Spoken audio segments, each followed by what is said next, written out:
شیر، بھیڑیا اور لومڑی اکٹھے مل کر شکار کو نکلے۔ ان کو شکار میں نیل گائے، جنگلی بکرا اور خرگوش ہاتھ آئے۔ شیر نے دیکھا کہ بھیڑیا اور لومڑی بھی اس شکار میں اپنے حصے کی خواہش رکھتے ہیں۔ اس نے ان کی نیتوں کو بھانپ کر پہلے بھیڑیے کو بلایا کہ وہ انصاف سے تقسیم کرے۔ بھیڑیے نے کہا، بادشاہ سلامت، آپ بڑے ہیں، نیل گائے آپ کا حصہ، جنگلی بکرا درمیانہ ہے، وہ میرا حصہ ہے، جبکہ خرگوش لومڑی کا حصہ ہے۔ شیر نے کہا، میرے آگے تیری کیا ہستی ہے کہ میرے ہوتے ہوئے تو انصاف کرے؟ اس نے بھیڑیے کے قریب آ کر اس زور سے پنجہ مارا کہ وہ فوراً ہلاک ہو گیا۔ اس کے بعد اس نے لومڑی کو بلایا اور تقسیم کے لیے کہا۔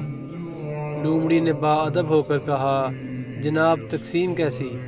یہ نیل گائے آپ کا صبح کا ناشتہ ہے، جنگلی بکرا دوپہر کو اور خرگوش رات کو تناول فرما لیجیے گا۔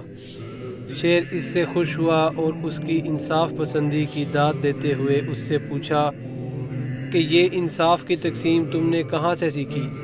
لومڑی نے کہا، جناب، بھیڑیے کے انجام سے۔ چنانچہ شیر نے خوش ہو کر وہ تینوں شکار لومڑی کو بخش دیے۔ دوسروں کے انجام سے عبرت حاصل کرنا عقل مندوں کا شیوا ہے، یہ ان کو انجام بد سے بچا لیتا ہے۔ ایک سپیرا دن رات نت نئے اور زہریلے سانپوں کی تلاش میں جنگل، بیابان، کوہ صحرا میں مارا مارا پھرتا رہتا تھا۔ ایک دفعہ سخت سردی کے موسم میں پہاڑوں میں سانپ تلاش کر رہا تھا۔ اس نے ایک مردہ اژدہا دیکھا جو بھاری بھرکم اور قوی الجثہ تھا۔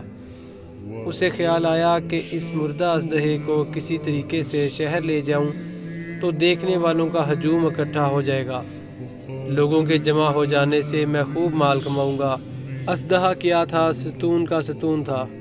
سپیرا اسے بڑی مشکل سے اپنی جان جوکھوں میں ڈال کر گھسیٹ کر شہر لے آیا۔ غرض سپیرے کے اس کارنامے سے شہر میں ادھم مچ گیا۔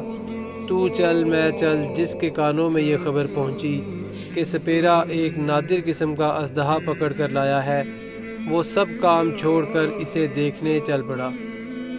سینکڑوں ہزاروں لوگ جمع ہو گئے۔ بے پناہ سردی اور برف باری کی وجہ سے اژدہے کا جسم سن ہو چکا تھا۔ برف سے ٹھٹھرنے کے باعث وہ مردہ دکھائی دے رہا تھا۔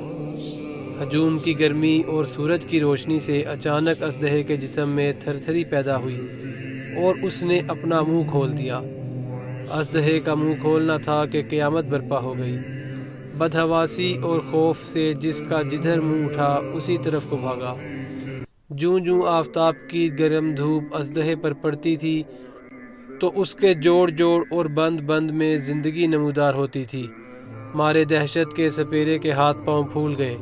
اس نے غم میں کہا، غضب ہو گیا، یہ پہاڑ سے میں کس آفت کو اٹھا لایا، اپنے ہاتھوں اپنی موت بلا لی۔ ابھی وہ بھاگنے نہ پایا تھا کہ اژدہے نے اپنا غار سا منہ کھول کر اس کو نگل لیا۔ پھر وہ رینگتا ہوا آگے بڑھا اور ایک بلند عمارت کے ستون سے اپنے آپ کو لپیٹ کر ایسا بل کھایا کہ سپیرے کی ہڈیاں بھی سرما ہو گئیں۔ اے عزیزو، ہمارا نفس بھی اژدہے کی مانند ہے، اسے مردہ مت سمجھو۔ ذرائع اور وسائل نہ ہونے کے باعث ٹھٹھرا ہوا نظر آتا ہے۔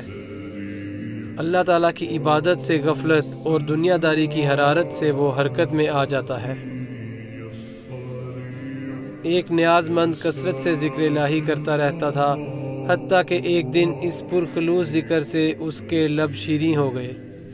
شیطان نے اسے وسوسے میں مبتلا کر دیا، بے فائدہ ذکر کی کثرت کر رہا ہے، تو اللہ اللہ کرتا ہے، جبکہ اللہ کی طرف سے لبیک کی آواز ایک بار بھی نہیں آئی اور نہ ہی اللہ کی طرف سے کوئی جواب ملتا ہے۔ پھر یک طرفہ محبت کی پینگ بڑھانے سے کیا فائدہ؟ یہ اس بات کی دلیل ہے کہ تیرا ذکر الہی اللہ کے ہاں مقبول نہیں۔ شیطان کی ان پرفریب باتوں سے صوفی نے ذکر کرنا چھوڑ دیا۔ شکستہ دل اور افسردہ ہو کر سو گیا، آنکھ سو گئی اور قسمت جاگ گئی۔ عالم خواب میں دیکھا کہ حضرت خضر علیہ السلام تشریف لائے اور انہوں نے دریافت کیا کہ ذکر الہی سے غفلت کیوں کی؟ تو نے ذکر حق کیوں چھوڑ دیا؟ آخر تو اس ذکر پاک سے پشیمان کیوں ہو گیا؟ اس نے کہا، بارگاہ الہی سے مجھے کوئی جواب ہی نہیں ملتا، اس سے دل میں خیال آیا کہ میرا ذکر قبول ہی نہیں ہو رہا۔